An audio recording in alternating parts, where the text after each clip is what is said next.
Hi, welcome. It's Jay and Mal from 3000 Trail. Hey.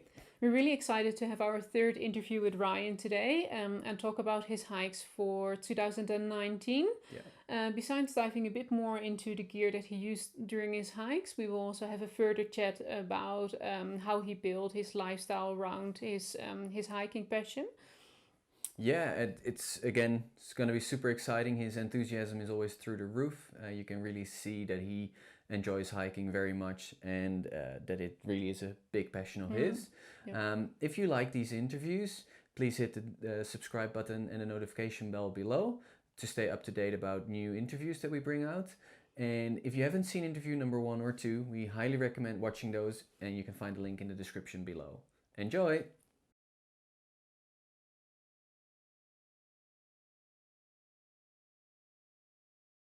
So Ryan, welcome back again for the third interview. We're extremely excited to have you here and speak about the 2019 trails that you walked. Yeah.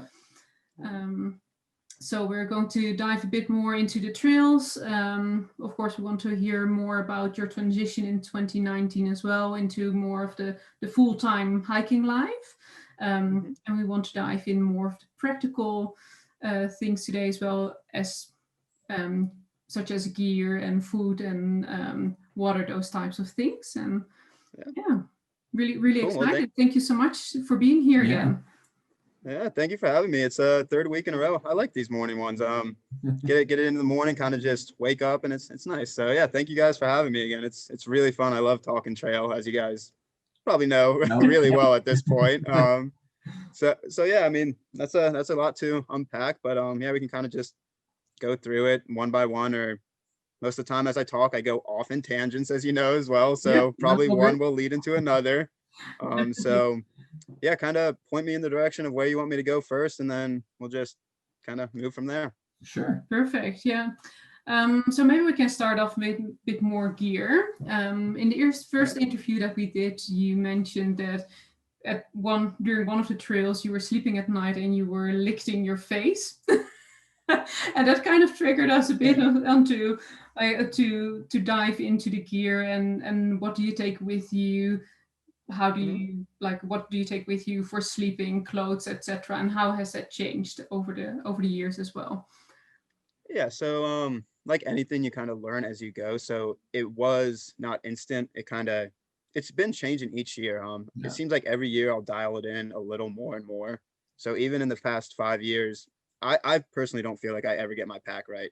I'm always going to do something wrong with what I pack in it. So just going back to the AT, I hiked in boots. The shoes I wore were absolutely terrible. I didn't know runners were a thing. So once I got out of boots, I switched to actually approach shoes for rock climbing, and I did not. They were fine. They still wasn't great gear. So the AT, I was carrying 2 sleeping bags at one point. I had 4 pairs of shirts. I had a lot of gear that was unnecessary. They say you carry your fears, and it's true. The sleeping bag wasn't a fear. It's just I was very stupid and forgot to send it home over the week, and I had to carry it to the next post office. So the gear evolution, it was gradual. It'd be hard. I can go from trail to trail. I just don't want to get too long in each trail. So the AT, carrying like 50 pounds of stuff, all not heavyweight gear, but just extras of everything. So like I said, four shirts. I carried those boots on the back of my pack for 200 miles, even though I couldn't use them just because I had a sentimental value to them. The tent, I was using Big Agnes back then. I still use that company, Big Agnes. Their tent has gotten lighter over time, and I've kind of shifted models. So tent was that. Sleeping bag evolved as well. The sleeping bag evolved from a North Face, which it was heavier, into Western mountaineering, and then eventually to Z packs. So it kind of each year would step in. Each trail demands something different. So I have like a base structure of a pack, and then I kind of build around it for what that trail is going to demand. So I actually put out that base structure the other day. I was going through and seeing what I had, kind of knowing this was coming up. So the base structure, there's so much stuff in the pack. It'd be hard to go list by list. Do you want me to just hit companies and kind of hit what like the big three and then kind of go through from there? Yeah, sure. Yep. All right. So what I carry right now is a hyperlight pack, and it's a pack that is very minimalistic. It still has a hip belt. It's not as minimalistic as some packs out there, but there's not a huge frame to it. The fiber, the Dyneema fiber, is very waterproof, resilient, and you don't need a a rain shell on it as well. Yeah. So the pack's very minimal. It doesn't have a brain like an Osprey or something like that. It's just you roll it up and clip it in. So the pack change was the biggest part for me because I carried what I thought was like a turtle shell for the AT and PCT. It literally enveloped me completely. So the pack itself, once you switch the pack out, you're gonna start switching gear out because you have to fit the gear in the pack. Yeah. So yeah. So the pack was the big change first. And then, as I said, with tents, I've stuck with actual tents and not tarps or hammocks because we could go lighter. Like I would be comfortable with that, but I also find a lot of ease in a tent. So like I'm not way far on the spectrum of a lightweight hiker because I found stuff that works for me, and it might be 6 ounces more, that tent, but it makes my hike that much more enjoyable. Yeah. So it's good to be also conscious with gear about what's right for you because a lot of people get, and I think I was talking about this the other day. So a lot of people get, especially first time hikers, with all the information out there, is like lightweight, lightweight, lightweight. Yeah. And lightweight is great, but you're going to suffer with lightweight because that's what it's meant for.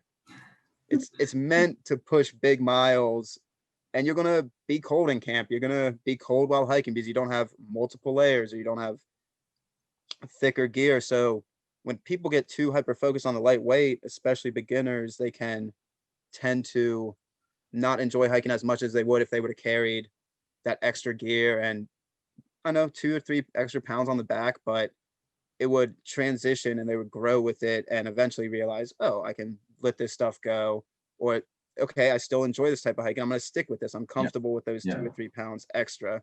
So again, and this has been like a theme with a lot of our questions, it's a lot of personal preference. You can be a hiker that carries 40 pounds and still do good miles and still enjoy the trail the way you want to enjoy it.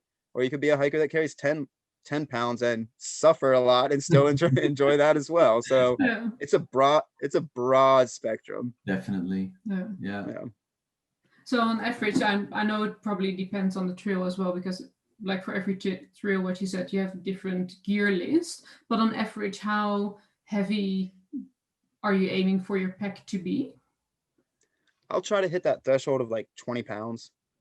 Anywhere right in there, I'm okay with. And that's with a full resupply. That's not just pack weight. So if I can hit that threshold of 20 pounds with full resupply and 1 or 2 liters of water in the pack, I'm okay. That's a very comfortable weight for me. I notice once I start to get outside of that, like to the 25 pounds, like if it's a super big resupply, then it starts to compound the body problems, the knee problems, the back problems, all the good stuff. So I try to stay right in that threshold. Okay. Yeah. Perfect. Yeah. And then for, you say 1 to 2 liters of water, you tend to collect a lot of water along the route during the day? not as much as I would wish sometimes.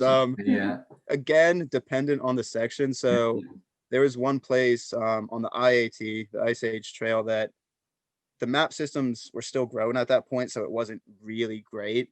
And I had about a liter of water, and I thought there would be water 17 or 20 miles into the day.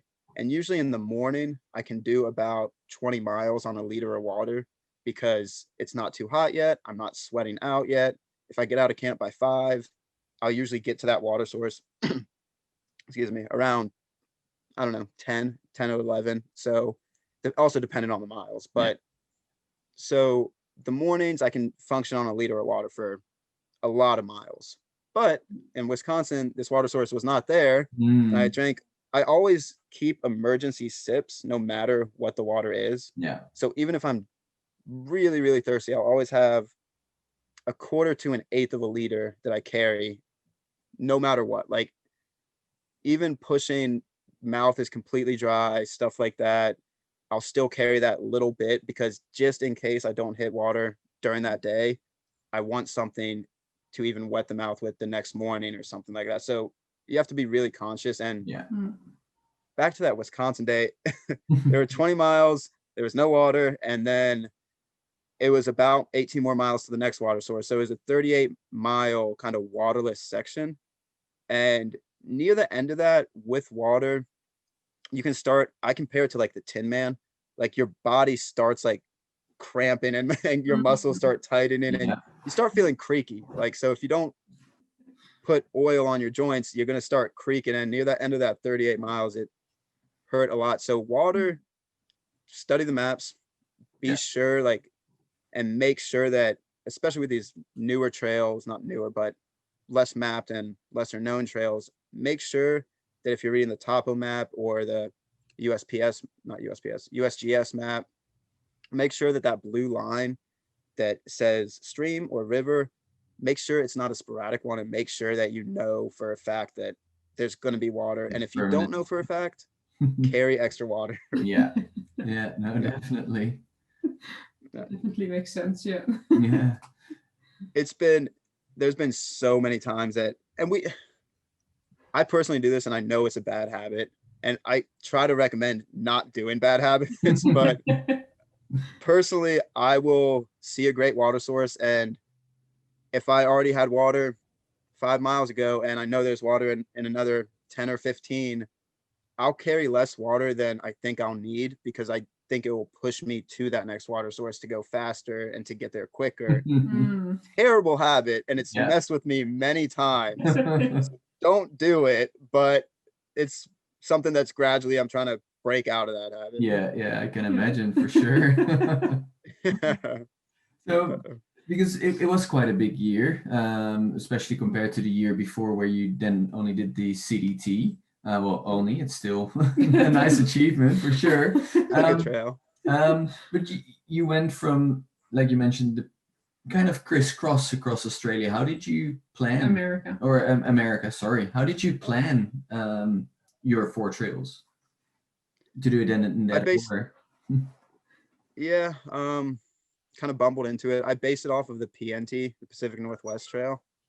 Actually, that's not true. So I based it off of the AZT first, the Arizona Trail. So I wanted to start hiking in March of 2019, going northbound on the Arizona Trail. And my work schedule didn't link up, so I had to push back that start date. And I eventually had to push back that start date all the way into the early month of May. And at that point, I started being like, well, if I start going northbound in the desert, it's not going to be good. So I couldn't do the Arizona Trail first. And that was still on my mind. I really wanted to do that trail.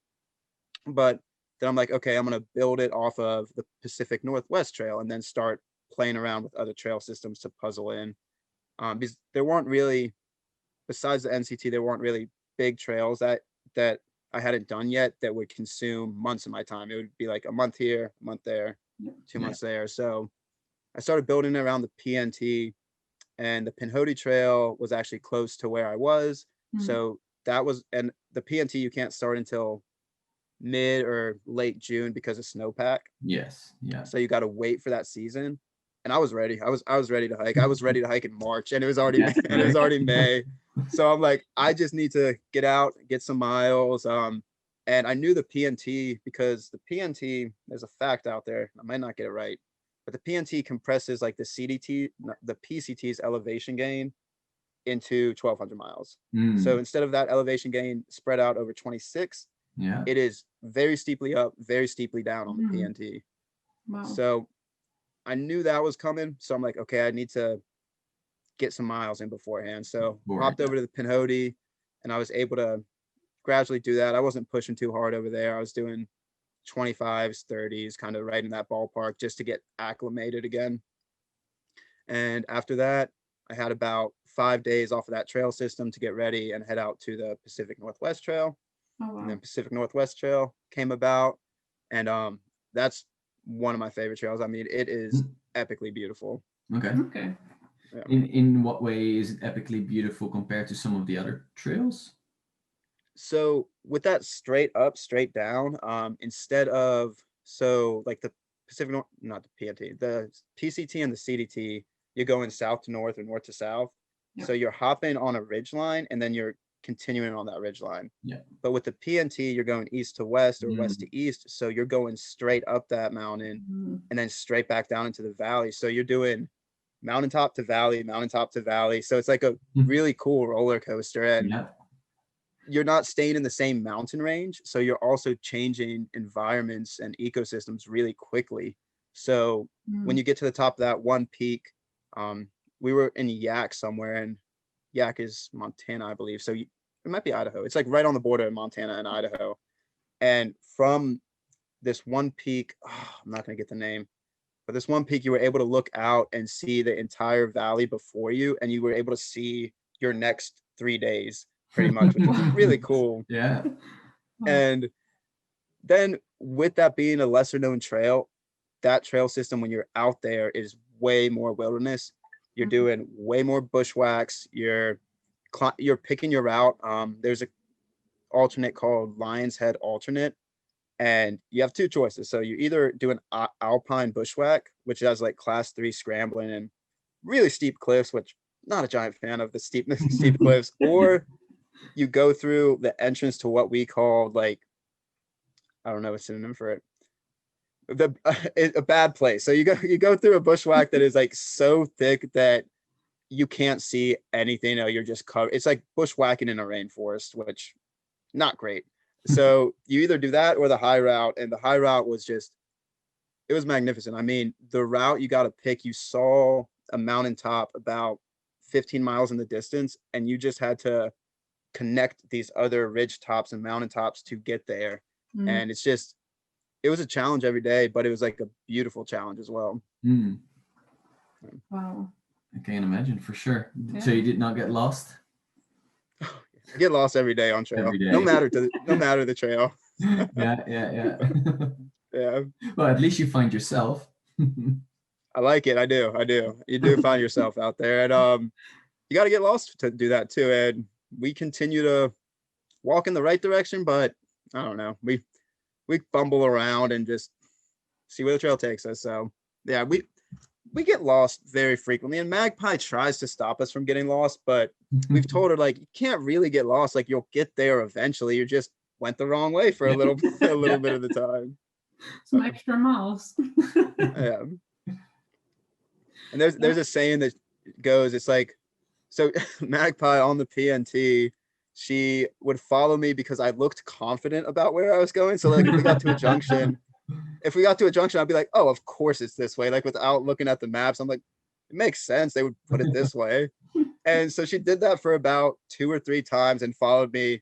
And eventually she's like, do you know that it's the actual right way? I'm like, nah, No. I mean, we'll figure it out once we go there. And she's like, no longer am I following you. We're going to stop and look at trail junctions, and I'm going to make the decision where to go. If she told that story, it might have more cuss words in it. Yes. Yeah.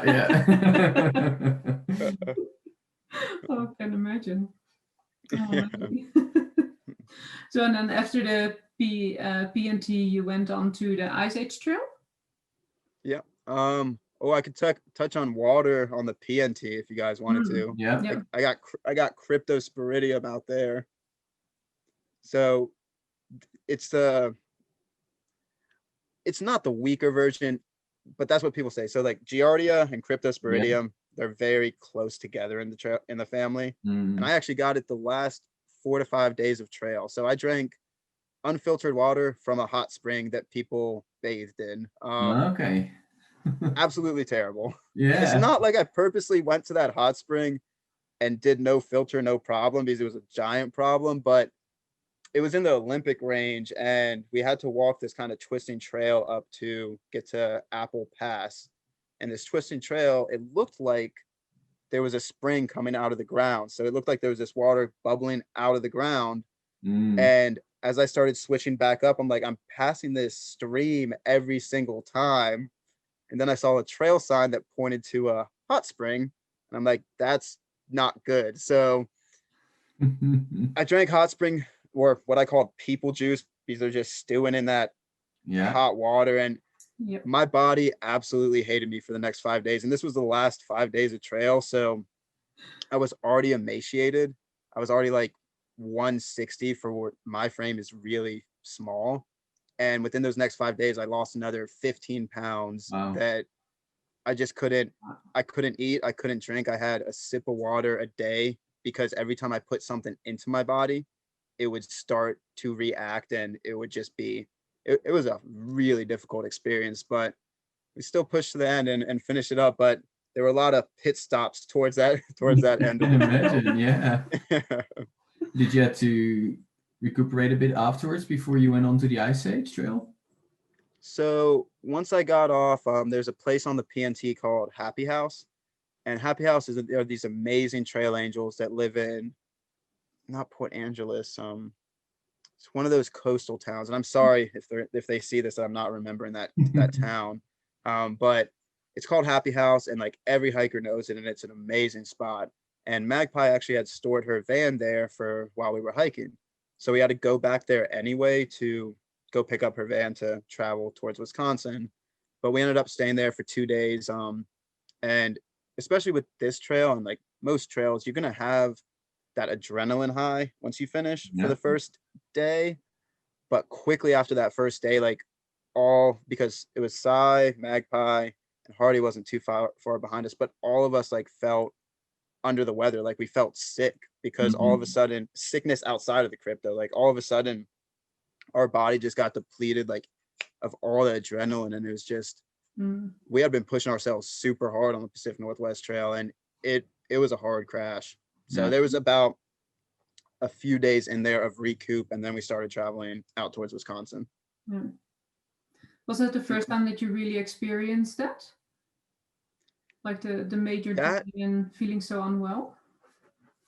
yeah, that level of crash. Coming off of the other trail systems, it wasn't that depleting of physical resources. Like you were still emaciated or you're still skinny finishing the AT, PCT, CDT, but you have longer and you have more days and more 0 days within those trail systems, and you're not pushing as hard for a month straight. So like, and the PNT with being as steep, when you do 30 to 35 mile days, you're doing at least 10,000 feet to, I think there's one day we did 17,000 feet of elevation gain. Sure. So Wow. you're pushing yourself super hard on those miles. So that level after the PNT was a crash. I'd seen it similarly. Oh, can't even say the word. I've seen it's like on the other trail systems finishing those, Yeah. but finishing the PNT, it was a new realm of just straight crash, and your body just starts responding to like everything. Like Yeah. it's like, we needed a break. We're gonna make you shut down. You can't continue hiking. We're gonna make you shut down. Was food an issue then as well on the trail? It was near the end of that trail when I had crypto, I couldn't eat. I mean, I literally couldn't eat for 5 days. Like if I took a bite of something, my body would reject it in multiple ways. So I could not, and I kept trying to because I knew I had to put resources in, but I just couldn't. But before then, when you say if food was an issue, the resupplies were about 100 miles apart, sometimes a little closer, 50 to 60 sometimes. So food wasn't an issue with where you could get it, like resupply. Yeah. But it was an issue of putting enough calories in for that type of demand. Yeah. Of demand. So even on a quote unquote regular through hike, when you're spanning it out over months on the AT, you're still going to be malnourished when you're trying to put food into a body that's doing 20 miles every day, because it's just pumping out constantly. It's just pushing out stuff constantly. So Yeah. it was still an issue. Yeah, you mentioned in the first talk that we had that you used to bring a block of cheese with you, and you laughed about it. You do now. How has that changed? How has that changed? Yeah. I'll still go back to that block of cheese every so often. Just once, just one though, not multiple. The food changes. My body's personally weird compared to other hikers. Like I'll find a realm of functioning outside of food. So like this would be into 2020 when we ran out of food on the GDT. But once you hit past a certain threshold, my body, at least what I've noticed, tends to function deeper and stronger past food. I've fasted on every single trail system just to see how my body would respond Okay. on through hikes. And it was mostly a discipline thing to see if I could be disciplined enough to do it as well. It was just a test. You got to entertain yourself out there. So I did that, and I found that I felt less sluggish. Granted, I wasn't going to do that the entire trail, but for me, stopping and doing lunch is a necessity, but I still feel more sluggish when I put that in. And I don't know if that ties into overexertion or what it ties into, but my body tends to get really not outside of needing food. It gets to the point that when I put food in, it's more out of necessity. Like I know that I need that nutrients instead of me being like, I want this food. So the way it changed, that was a detour. You asked what was in the pack. So you want me to go what was in the pack? Yeah, that would be good. Yeah. The original question. Yeah, so what's in the pack kind of changed to breakfast. I don't really do breakfast. Sorry. I don't really do breakfasts. I've done oatmeal, just dry oatmeal, and I've walked and poured it in my mouth while eating it. Not the greatest. You'll get hit by sugar bombs, and breakfast, I personally don't feel like I need it on trail, but I'll also put in my hip belt a couple bars for while I'm walking. So maybe a Snickers bar or a protein bar or just a purely meat bar, just different types of protein and high calorie stuff to walk and eat. Walking and eating oatmeal, I've choked a couple times, but it's not the best. It's not the best technique. Eat it dry. Well, it saves time when you eat it dry, but you got to stop if you're going to still eat it because you're going to choke if you're chewing on oats. So breakfast, don't really carry breakfast on trail. Lunches, again, not a giant fan of lunches, but I'll carry just more bars. I don't have a specific food for lunch. It will fluctuate. So if I'm really craving hot dogs to carry out for a 2-day section, I'll carry out hot dogs. But if I'm really craving, I don't know, just dried meat and jerky and stuff like that, I'll carry that out.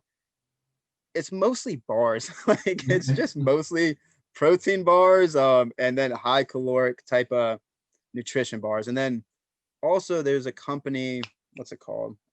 Complete Cookie. So have you guys ever heard of Complete Cookie? I don't think so, no. It is a fantastic hiking food. So it gives you protein, and hikers tend to crave sugar on trail too. So our favorite is the Snickerdoodle, but it's a cookie about the size of my face, actually. It's pretty big, but this cookie gives you pretty much all the nutrients that you're looking for in a meal. Not every single one, but it hits a lot of what you're looking for. And we found to really enjoy those as well. So morning to lunch until dinner, it just fluctuates. It's mostly quick and easy snacks. We might pack out a bag of chips, just quick and easy food that you can eat while walking. And then dinner is when it starts to change. Ever since the AT, we like to cook. We're not stoveless. Like to sit down and camp, even if it's a long day, and cook a meal because you look forward to that. Especially if you're pushing yourself. You're like, I want to sit down and not instantly go to sleep because I got to wake up and do miles tomorrow. I want to enjoy. So it's kind of a ritual. It's not so much about the food. It's about the ritual of getting to be in camp with people and spend that time of not pushing and just relaxing. So dinners, stay to the pasta sides. The pasta sides are the go-to. So the pack, it's a very kind of classic build off, but we'll throw in our special tweaks. Nice. Perfect. Yeah. So I don't know if you want to get me started on this tangent. I could go into candy because candy has been my lifeblood and sustenance of every trail system, but it would be a deep tangent if I got into candy. So if you guys want me to, I can touch on it quickly, but try to stop me if I go too deeply into candy. It's good. We're always interested in how we could make sure that we keep our food healthy. And hearing a lot of what you're eating doesn't sound necessarily like healthy, but I'm interested in how the candy adds to the nutrients. Again, we're super weird. Our body is super weird. It functions off of weird stuff. We packed out 4 pounds of jujubes, those kind of like gumdrop things, and ate the 4 pounds of candy in 2 days on the GDT, and we're super bummed that we didn't eat anything else. It was just purely candy, and it doesn't give you energy, but for some reason that's all we wanted to eat. So we put ourselves in bad situations a lot of the time. So if you wanted to talk healthy food, you might not have came to the right hiker. I'm sorry to tell you that. I think either way it will be difficult to get fresh fruits and veggies, or at least like that combination of nutrition. Yeah, I can imagine that if you're saying that you feel sluggish and you get so much sugar intake, that makes sense. Yeah, well, so I'm more sluggish when I eat that sugar, actually. So yeah that's what you're saying. But I guess that does make more sense. Yeah. But if you are trying to go the health route, we have played with that, and we've hiked with hikers that have done that as well. So you can pack out dried fruit. You would just have to, because a lot of the time they come in small bags and you want to consolidate that space. So you just have to empty them into another plastic bag. A lot of protein powder. We've had a lot of buddies that have used protein powder and those type of supplements. You can also make your own type of protein powder and mix in different herbs and supplements. Matcha, you can mix into that, and you can make it kind of how you want it. Turmeric is really good for inflammation, and you can kind of make that powder what you're looking for out of it. So you can carry that. You might get sick of it eventually, so I would ration how you're carrying that. But it's easy. It's actually easy to carry healthy food. So a lot of the time when people are picturing this long trail, like, how do you carry fresh ingredients or fresh food? You very much can. If you go into a resupply point, you could carry out fresh bell peppers. It's going to take more weight out of your pack and take more space. But if you eat them in the first day or two and then just have that crap food for the next 2 or 3 days into town, it gives you a better blend, and you're still able to get that type of nutrients in that you would only get in town the other way. So there's ways to do it. And you're mentioning a lot of sugar in compared to high fats. You've tried that. Doesn't that give you a bit more energy over a longer span of time, or a lighter pack? It would. I can't do the go-to is peanut butter, and I don't like to use the word hate, but I cannot stand peanut butter. Okay. If there was a black hole void somewhere in this world that I could grab all the peanut butter and chuck it into, I would save a little bit of peanut butter because I know Magpie likes peanut butter. Besides that, all the rest of the peanut butter, if it was physically possible, would go into that void. So I'm not gonna like you either, that's for sure.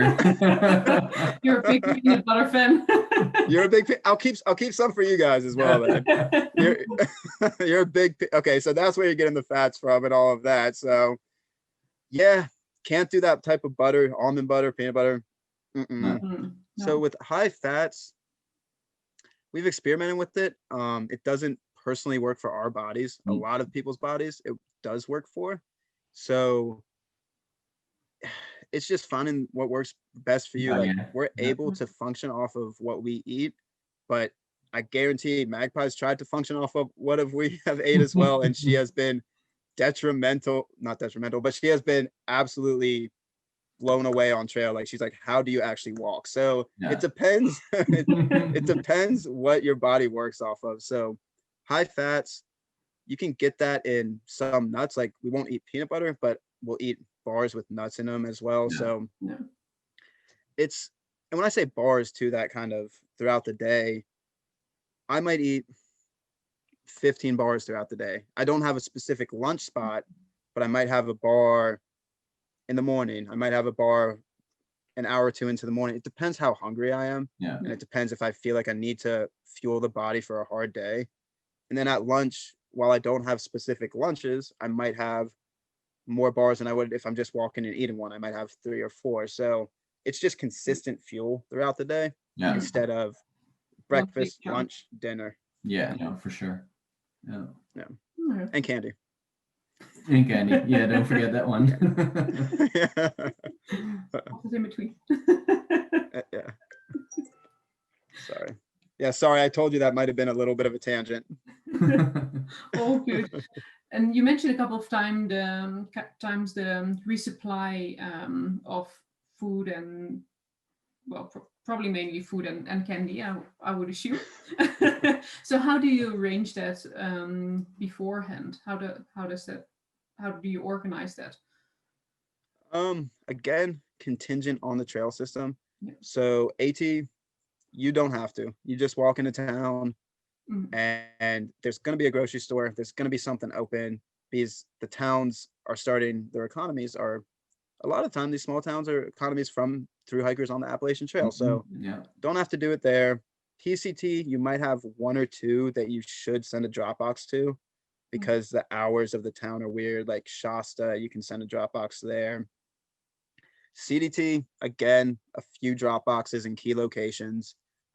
Doc's Campbell's is one. You can resupply there. Hours are weird. And then the food supply is not really good. So it depends on the trail system. So I personally don't like sending too many drop boxes because you will get sick of that food very quickly. Mm. And most of the time, these towns that you're going into to resupply, they will have a grocery store or a corner store, and it's what makes you comfortable. So Yeah. on the IAT, we supplied purely almost out of gas stations for a month straight.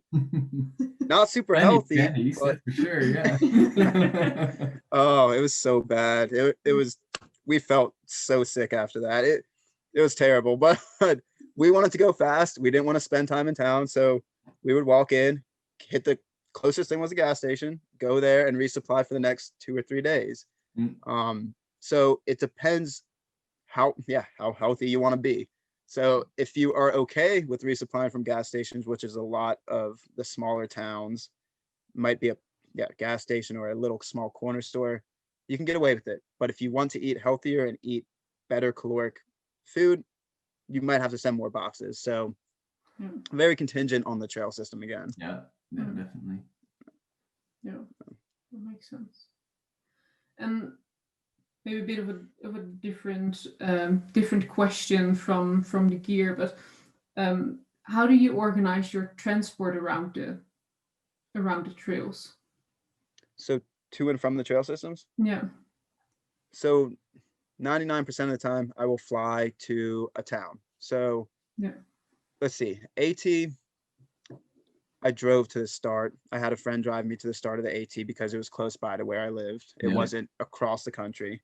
PCT, I actually had a friend and I, we wanted a journey. So we actually took the Amtrak out to California from the East Coast. Oh, it took us 4 days and slept on the train, and it was a journey. It's not going to happen again. So learn from that mistake. So then the CDT was kind of planes, trains, and automobiles because you had to fly to Tucson. And then from Tucson, you had to figure out a way to Lordsburg, New Mexico. And there was a train that ran there. So we scheduled our flight to make sure that we hit that train schedule and then had to hop that train. That train only went once or twice a week. So we got to Lordsburg, and then Lordsburg, there's a hotel that all the hikers stay at. You go to the hotel and you have prearranged a shuttle system the next morning to get down to the terminus itself. So the CDT is probably the hardest terminus to get, the southbound terminus, out of those big 3. And then let's see, the Pinhoti, we drove again, had a buddy drive us to the Pinhoti, close by to where we were. PNT, we flew, planes, trains, automobiles, flew, took a train through Glacier, then had to hitch to the trailhead itself. So you have to connect a lot of methods of travel because a trailhead, it's going to be in a kind of weird location. It's going to be in the middle of nowhere. No, correct. So managing that, you got to start scheduling it.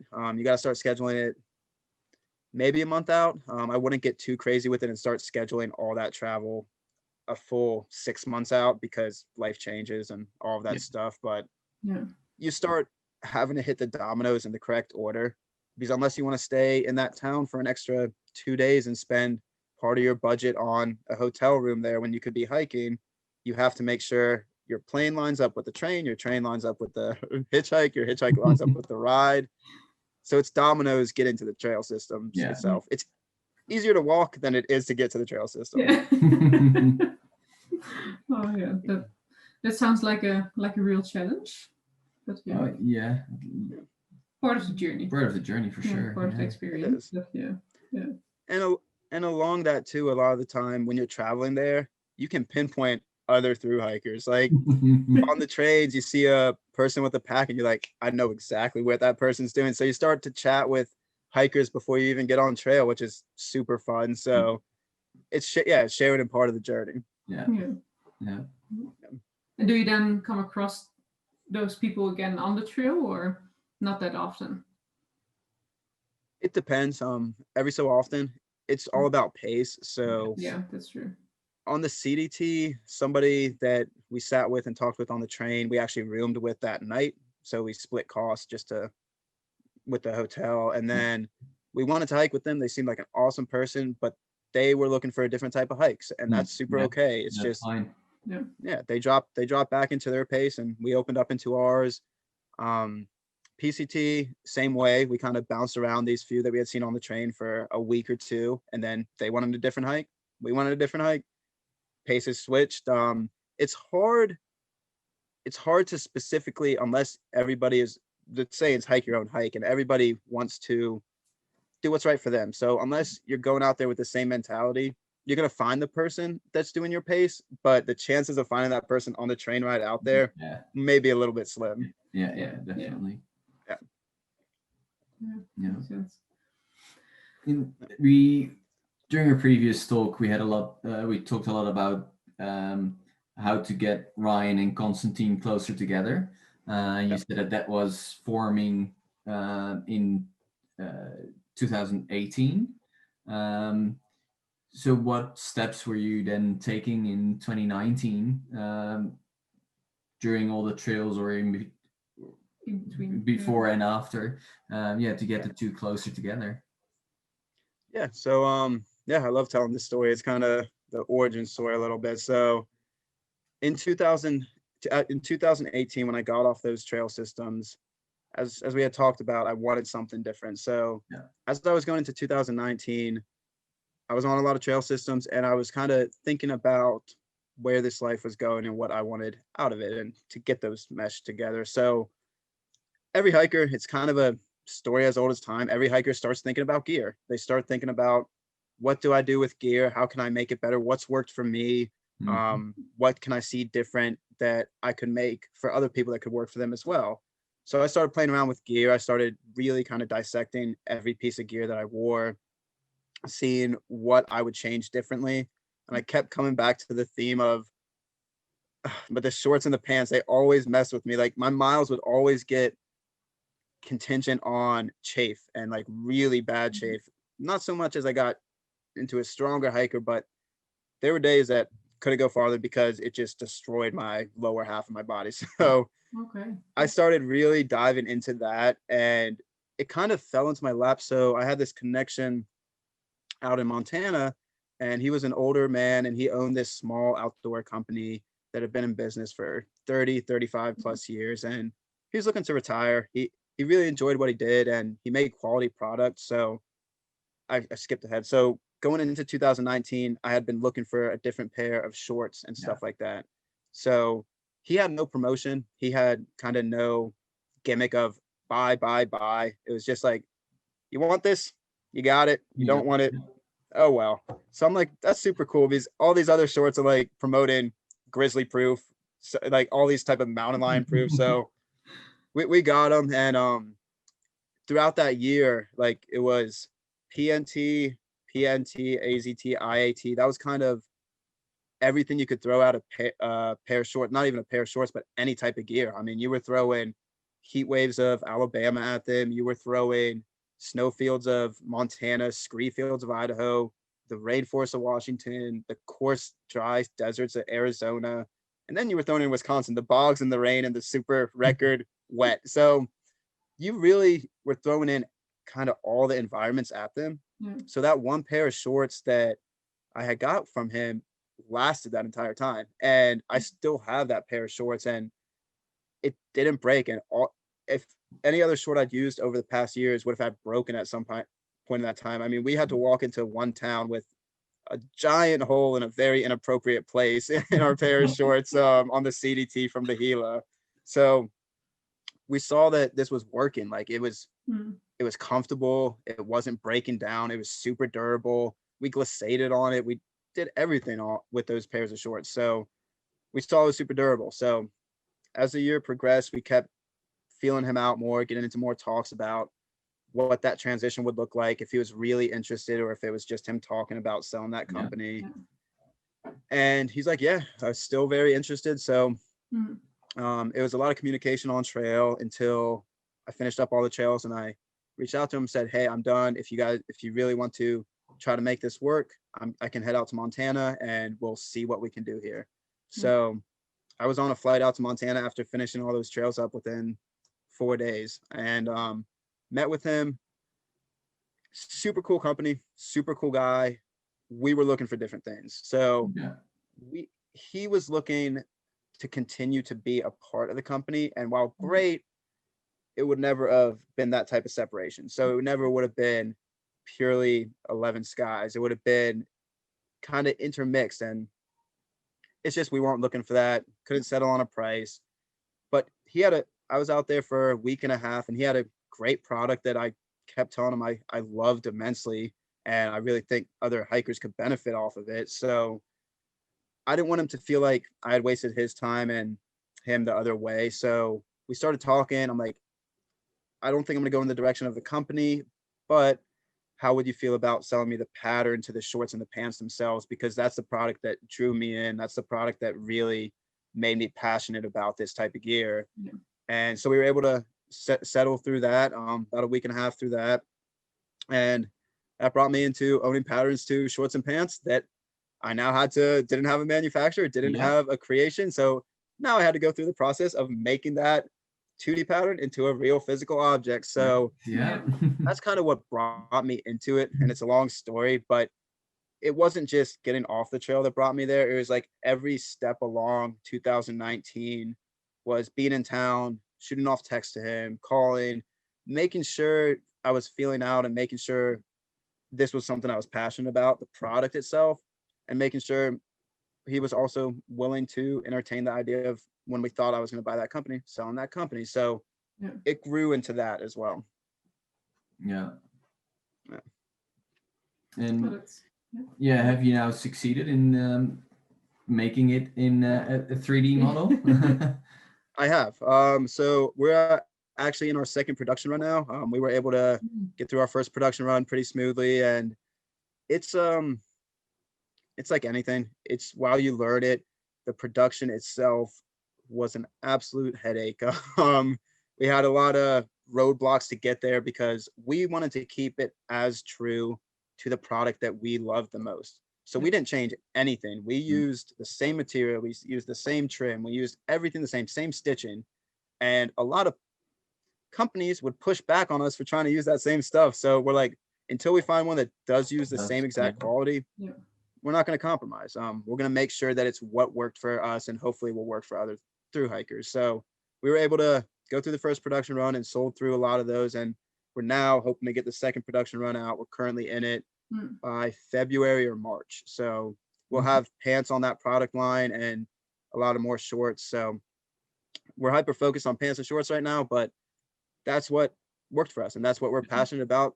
We don't feel like we need to get outside of that threshold. It might turn into more gear in the future, but right now we want to hyper focus so we know that we're getting the best quality gear out of just that, just covering the lower body. Yeah. Just covering the lower body so other people don't go through the pain that we went through. And Little disclaimer, not grizzly proof. Or they're not sold as grizzly proof pants. A grizzly will get through them, but Yes. there's no tags on it. We just want a product to work for people that has worked for us, and we loved his business model. If you want them. If you don't, don't. And so it's been a journey through that, and it's been really, really pleasant to see the support and the love through that. So it's been pretty awesome. Yeah. Can imagine that it's again completely different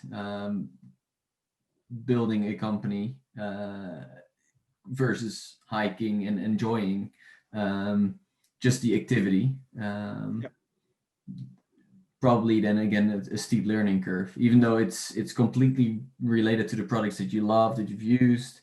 But yeah, I reckon there's so much that comes with it that's completely different from what you've been doing.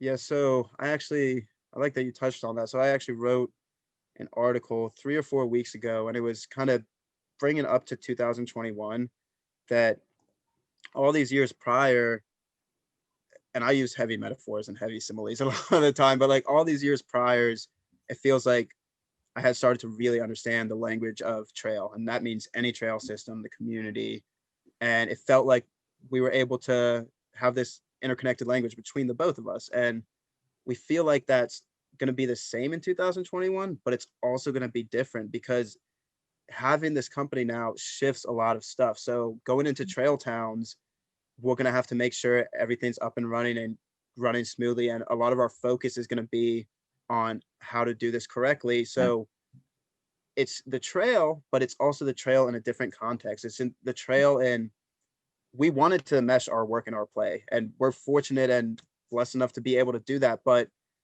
you also are meshing your work and play, so you have to find the balance in that. And that's going to be something new for us. I don't know what it's going to look like yet, but I believe that very, very passionate about the trail, and I believe that the language is going to change a little bit. We're still out there for the reasons that we want to be out there, of loving the trail, loving the movement, loving the community, loving the hiking, but there's going to be something different, and we're going to have to learn to adapt to that difference. And it goes back into any trail system. We're going to have to figure out how to find that blend and find that right balance. So it's going to be something new 2021, but we're confident. We got a lot of miles to do, and most of the time we'll probably be in too much pain to realize that blend's going on. So the blend will probably just happen naturally. So maybe we're overthinking it a little bit. I can imagine it's a challenge to combine that. Well, you guys are combining it as well. Which is something that's going to be difficult as well. I mean, as soon as business picks up, communication with customers picks up, so you need to be there, and we like to do it our way, our style. So if you then get someone else in to support you, that might not bring over the same message as you would do. If we're looking at next year and taking off time to do a trail, we're really thinking like, how are we gonna manage that part? So it's definitely something, maybe overthinking as well, like you say, and you never know. Just a matter of trying and going through it as well.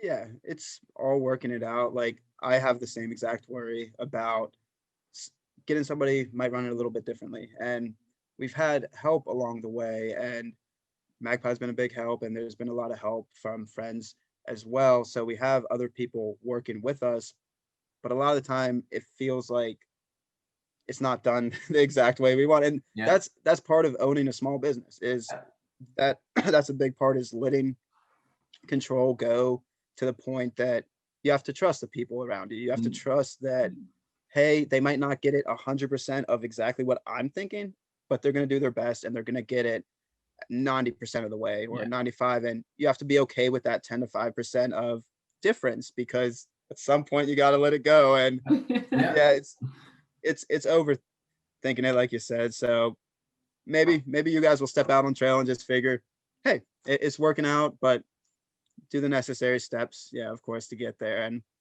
I'm hoping for the best for you guys too. I'm hoping that works out as well. Yeah, no, definitely. Yeah, perfect. Well, then, Yeah. so you touched upon a little bit on the Ice Age Trail, because we've done the first two. Then you got to the Ice Age Trail. Yes. You did mention that it wasn't properly mapped yet. Yes. It was relatively smooth sailing. It was a difficult. Every trail is a different type of difficulty. So this trail was a difficulty in the fact that coming from the PNT, physically, my body was there, but there was such a strong connection with the trail family, and that's also where I met Magpie. And Yeah.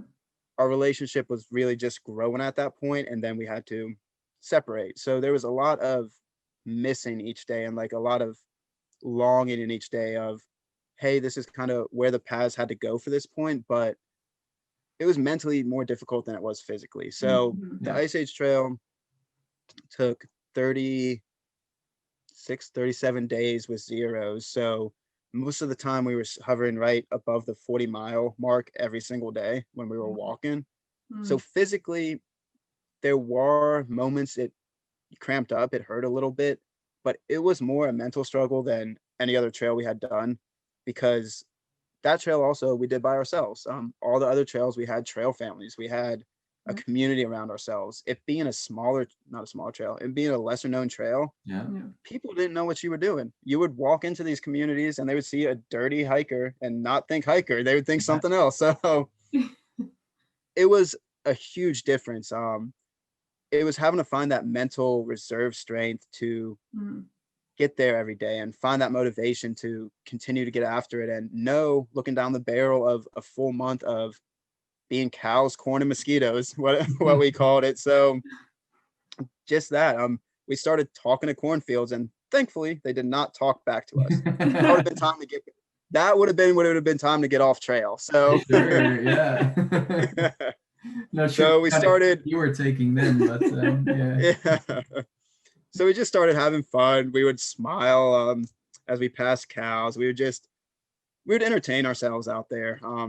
But it was mentally difficult because never done a trail of that distance or for that length by ourselves. And it kind of factored into itself. So like the mental toughness would factor into the physical toughness, and then it would grow off each other. So each day was a beautiful experience, but it was a mentally very tough trail for me.